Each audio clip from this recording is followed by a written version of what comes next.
Bon, ben bien le bonjour. Fait que je vais vous faire une petite vidéo sur les relais de pompe. En tant que tel, les relais de pompe sont expliqués dans le livre de notes de cours, chapitre 7. Fait que les pages doivent être pas mal bonnes et les références de chapitre aussi. En tant que tel, quand on utilise un pour les moteurs, c'est souvent parce que c'est une pompe submersible.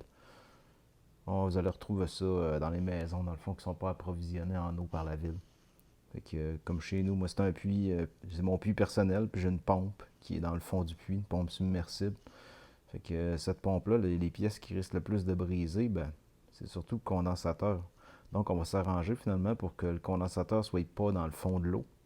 On va s'arranger pour l'avoir à l'intérieur. Fait qu'on va voir un peu comment ça marche, ce système-là, parce que là, on va avoir besoin d'un relais. Puis je vais m'attarder plus précisément sur le relais de courant. Fait que l'installation en tant que telle, ça ressemble un peu à ça. Fait que l'eau en tant que telle arrive par le tuyau bleu ici. On voit qu'il y a un contrôle qui est là, c'est le manomètre, puis il gère la pression. Puis après ça, ben, ça s'en va dans un gros filtre à sédiments, puis après ça, ben, en route pour l'intérieur. De la façon que c'est contrôlé électriquement, ben, on marquera qu'il y a une alimentation qui arrive là. Si c'est un interrupteur à 240 volts, c'est un S2. Fait que c'est un interrupteur finalement qui coupe les deux lignes en même temps, comme type de sectionnement. Après ça, ben, on voit que le fil descend, ça va chercher le système de contrôle par le manomètre, puis après ça, il remonte dans le système de relais, puis ce conduit-là qui s'en va, ben, en tant que tel, c'est des fils électriques qui s'en vont dans la terre. Là-dedans, c'est du RWU. Du RWU, pour vous rappeler, c'est une espèce de fil, un peu comme un RW90, sauf qu'il est fait pour être enfoui directement. Fait que la gaine est plus grosse. En tant que tel, si je regarde un peu la boîte que je parle, le relais, là, il est là. Quand on regarde la boîte, ben, vous avez les informations sur le dessus, genre c'est un moteur de combien d'HP, puis quelle tension, combien de courant. Pour de ça, si vous allez à l'intérieur du couvercle, c'est là que vous retrouvez le condensateur avec dans le fond des petits ajustements du relais, là, comme on peut choisir les temps d'opération et tout ça. Ça, c'était l'installateur qui a mis ça, c'est un installateur de pompe. Vous avez aussi le schéma électrique qui est là, point de vue du câblage, qu'on va revoir, qui est quand même assez simple, parce que quand vous arrivez là-dessus, ben, c'est à vous d'alimenter L1, L2. Ça arrive directement du panneau. On le voit, c'est des NMD 90, ils sont beaucoup plus petits. Tandis que ce qui va aller vers la pompe, pardon, je vais avoir trois fils, mon rouge, mon noir et un qui va être jaune cette fois-là, qui va envoyer le signal pour la pompe. Fait que mon 240, rouge-noir, avec un signal vers l'enroulement de démarrage finalement. Et on voit que c'est du RW90 parce que déjà les grosseurs des gaines, beaucoup plus gros du côté du RW90 que du NMD 90, puis le caoutchouc aussi d'une autre qualité. C'est pas pareil là, quand on le travaille. C'est pour ça que en fait, c'est en anglais, red, yellow and black. C'est pour ça les lettres rouge, jaune et noir. Point de vue de comment le fonctionnement, comment ça marche plus électriquement là-dessus. Vous avez dans les notes de cours un peu ce schéma-là, mais j'en ai fait un autre que je trouve plus approprié, celui-là. En tant que tel, ce qu'on voit là-dessus, c'est que j'ai mon alimentation à 240 volts qui est là. Mon rouge s'en va directement au moteur. Il va aller chercher T4. Puis on voit que mes deux enroulements sont directement en série.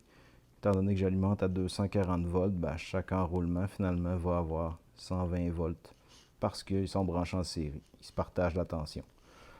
Ça, ce bout-là, ça devrait bien aller. L'autre bout qui devrait aller pas si pire, c'est que l'enroulement de démarrage qui est là, qui est dessiné avec du plus petit fil, parce que l'enroulement de démarrage n'est pas fait pour rester longtemps sous tension.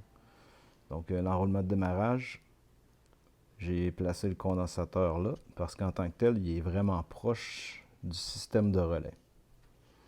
Le système de relais est un peu particulier parce que dans ce système-là, c'est un système de plongeur. Étant donné que le moteur au démarrage va générer un fort pic de courant, beaucoup de courant. Donc, qui dit beaucoup de courant dit beaucoup de champ magnétique pour la bobine qui est là. Elle va créer un champ magnétique. Ce champ magnétique-là va permettre au plongeur de descendre parce qu'il va être attiré. et en descendant va permettre finalement l'alimentation de l'enroulement de démarrage pendant un certain temps, parce que quand le courant va s'être stabilisé dans le moteur, il va y avoir beaucoup moins de champ magnétique et dans le fond le marteau va reprendre sa place par un effet de ressort. Je n'ai pas dessiné le ressort, mais oui, il y aura un ressort là, qui va le ramener vers le haut, qui va désalimenter l'enroulement de démarrage. Donc l'idée finalement c'est de régler l'enroulement de démarrage et de le ramener à l'intérieur. C'est pour ça que dans ma boîte je retrouvais mon contacteur, mon condensateur et finalement mon relais. Si on regarde un peu à quoi ça ressemblait tout ça, le condensateur, le relais sont côte à côte avec le schéma de câblage électrique qui est là, qui finalement résume votre problème qui était dans le livre, dans le travail de révision. Donc c'est un petit peu ça, là, ce qui se passe là-dessus. Ben, mon alimentation part. Ça, c'est le manomètre qui va gérer finalement la pression. Après ça, ben, j'ai mon enroulement de marche qui est en série finalement avec l'enroulement du relais. Après ça, ben, mes deux bobines sont en série pour se partager la tension. On voit que l'enroulement de démarrage qui est branché avec le T3, comme j'avais là.